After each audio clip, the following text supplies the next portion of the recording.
Sintayong diprediksi akan menempatkan Eliano bermain di posisi gelandang. Sang pemain disinyalir akan menjadi tandem yang tepat untuk Ivar Jenner dan Tom Haye.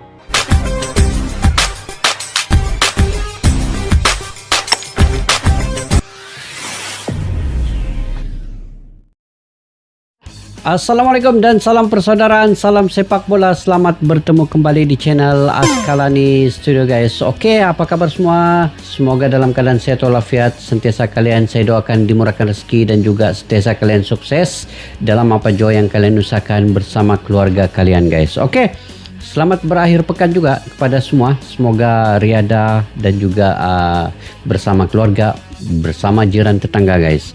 Oke, hari ini guys saya ingin mereaksi ya persiapan timnas Indonesia melawan Bahrain ya, dimana dalam sejarah sebelum ini Bahrain ada lebih kurang berapa kali ya melawan Indonesia dan kemenangan terbesar adalah 10-0, tetapi itu waktu belum lagi Indonesia ini mencapai tahap sepak bola yang kompetitif, tersusun dan sebagainya. Sekarang ini strategi Sintayong agak ke depan dan bisa saja siapa-siapapun yang ingin ditantang oleh timnas Indonesia ini pasti Sintayong akan tahu strategi dan taktikal yang perlu dia gunakan, karena filosofi Sintayong ini dia setiap tim itu dia ada plan taktikal tersendiri.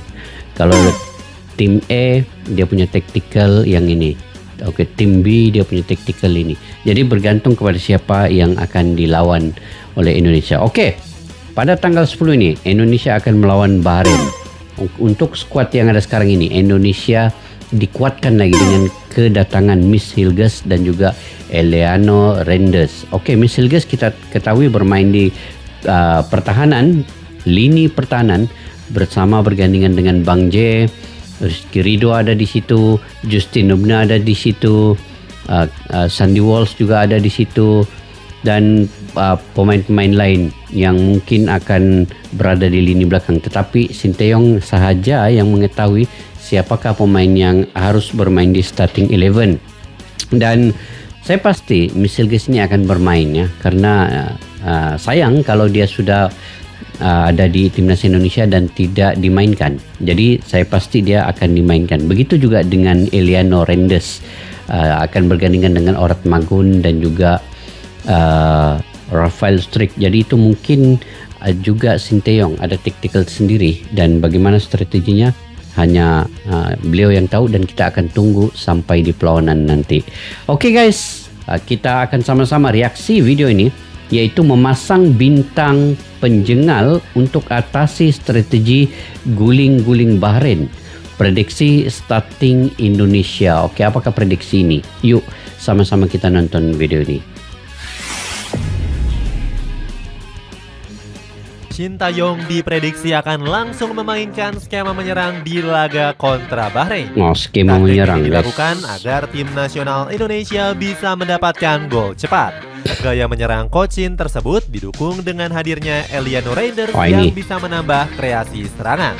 Rapatnya pertahanan Garuda Nusantara juga menjadi salah satu faktor karena akan diperkuat oleh Miss Hilgers. Cederanya Martin Pas nggak menjadi masalah mengingat skuad Garuda juga masih punya stok Martin Pas bisa bermain juga ya. Bagaimana dia hanya cedera ringan. Taktik jitunya di laga kontra Bahrain? Cetago coba merangkum prediksinya sebagai berikut.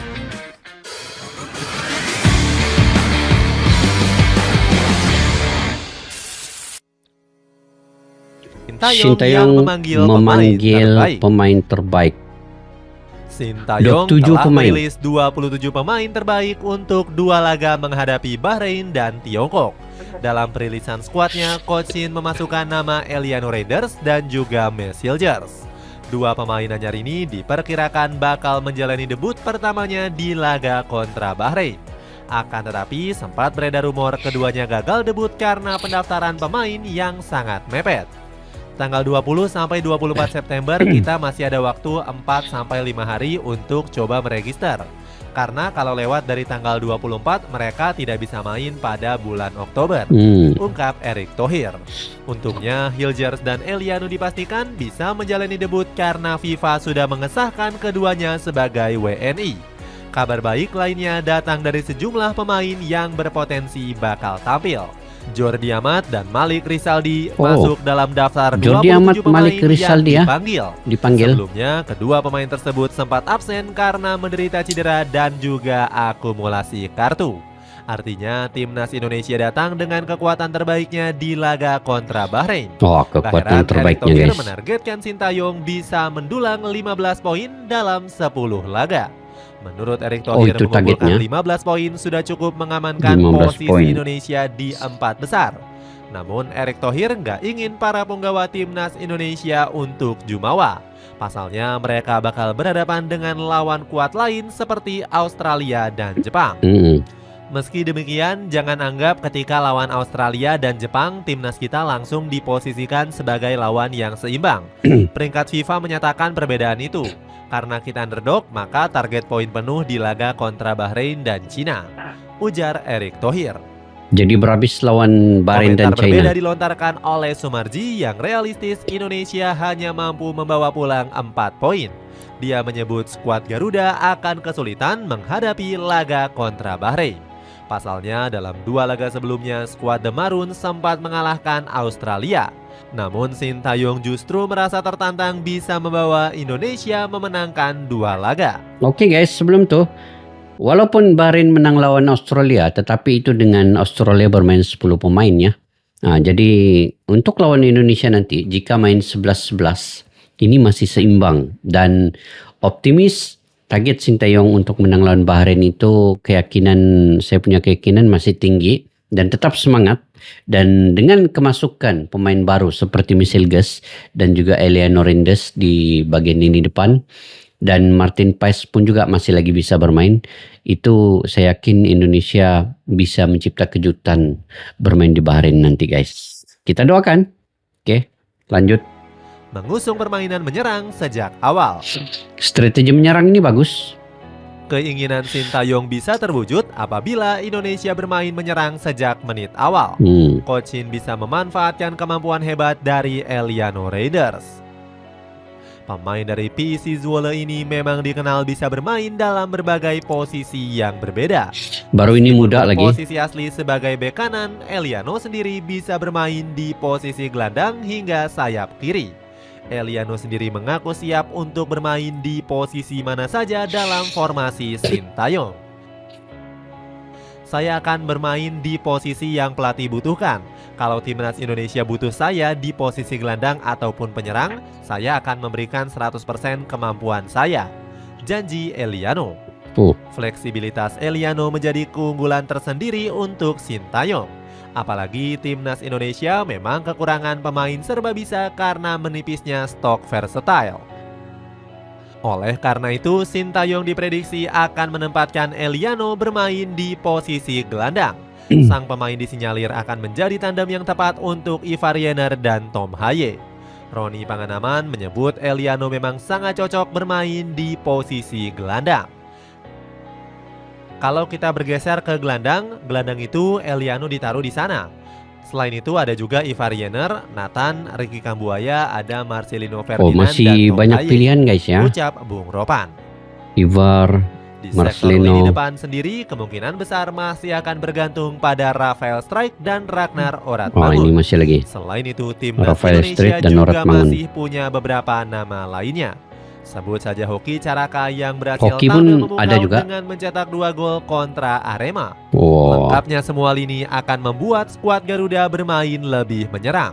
Timnas Indonesia diprediksi akan bermain menyerang sejak menit pertama. Dengan menguasai pertandingan, skuad Garuda Nusantara bisa mencetak gol terlebih dulu. Harap-harap lah Sejak awal mencetak sebelumnya gol terlebih sudah dulu guys. membuahkan hasil di laga kontra Arab Saudi. Bahkan FIFA memuji laga tersebut sebagai pertandingan yang paling enak ditonton. Paling enak ditontonnya. Di atas kertas dianggap sebagai tim terlemah di babak kualifikasi ini. Indonesia merespons di lapangan dengan hasil mengesankan. Dengan etos kerja dan semangat juang, Garuda membelenggu serangan Arab Saudi di pekan pertama laga, tulis FIFA. Selain itu, FIFA juga yakin kalau skuad Garuda Nusantara bisa menembus Piala Dunia jika dapat meneruskan tren positif.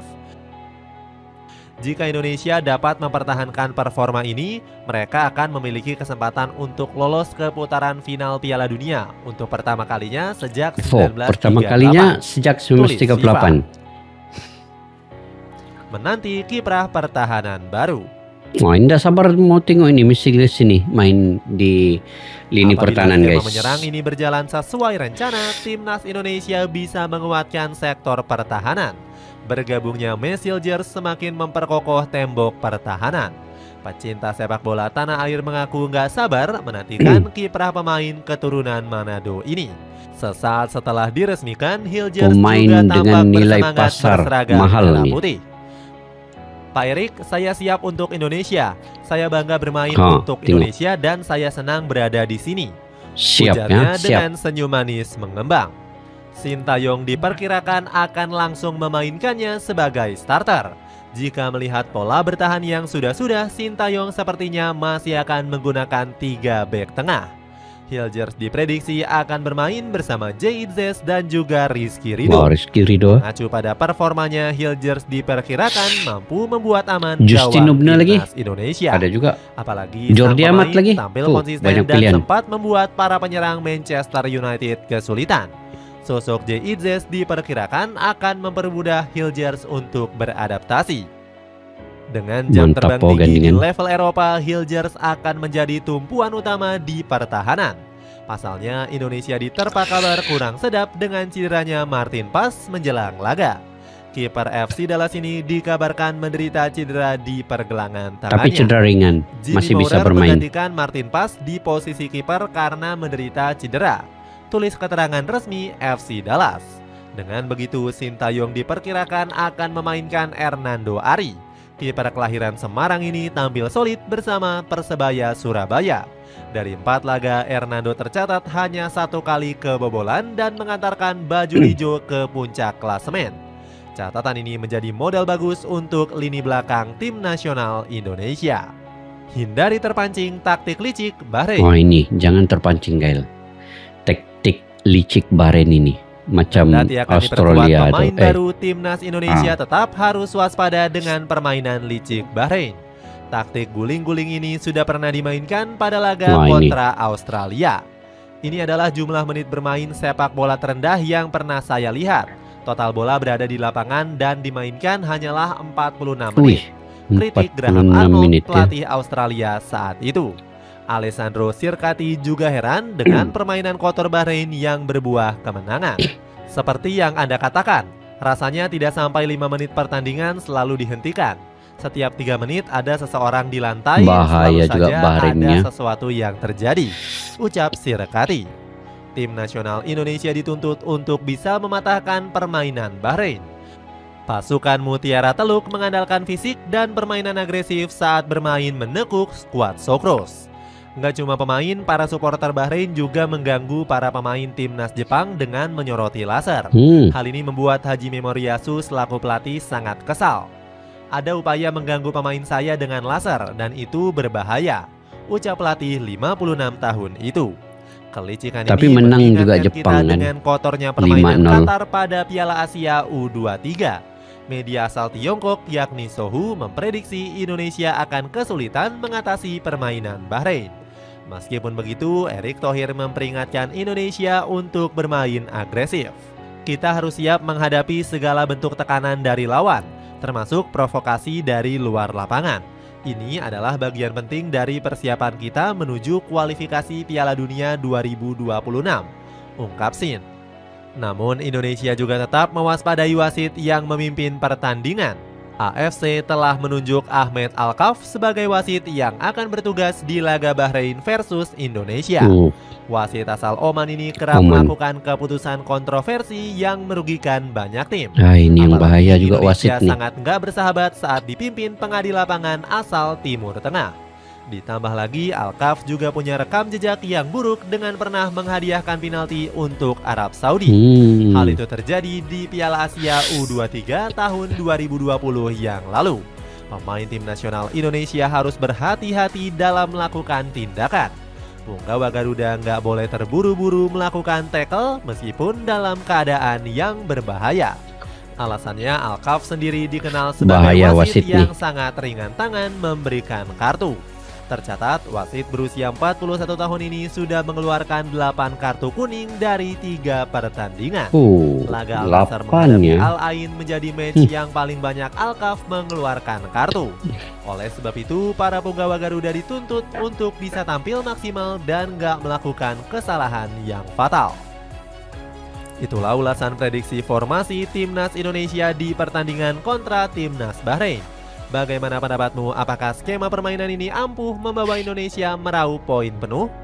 Coba tulis pendapatmu di kolom komentar di bawah. Kita ulas guys.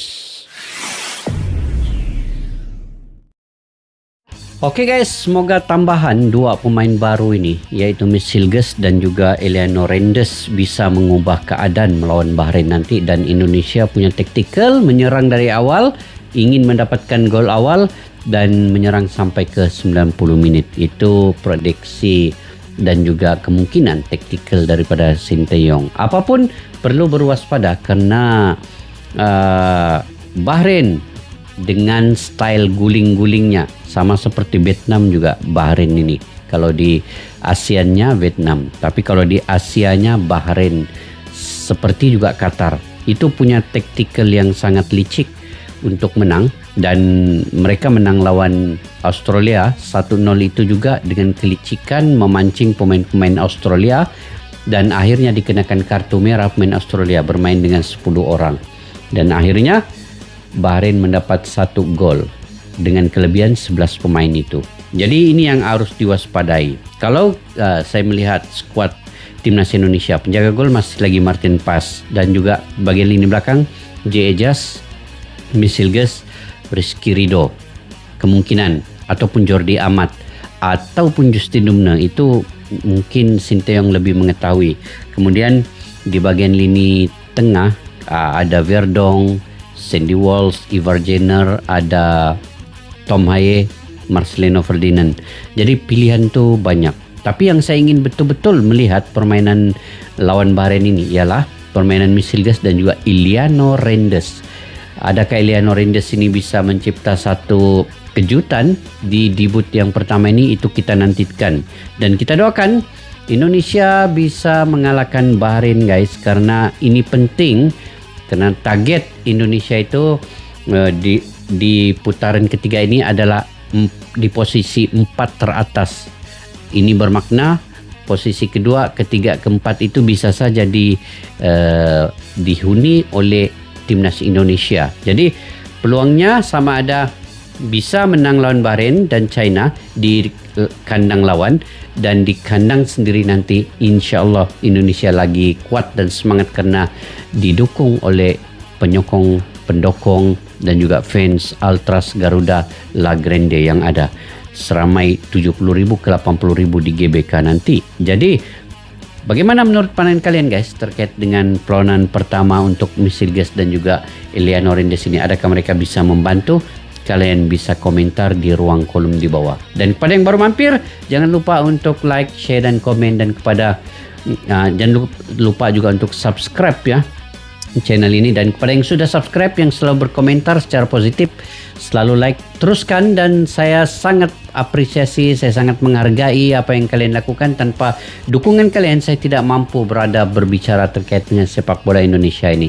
Dan sampai kita jumpa lagi guys di video yang akan datang. Assalamualaikum warahmatullahi wabarakatuh. Bye-bye. Askalana Studio untuk kita, channel yang bereaksi tentang apapun yang ada di Indonesia. Channel YouTube dari Malaysia di Askalani Studio. Jika mau tahu tentang Indonesia, ayo like and subscribe channel kami, Askalani Studio.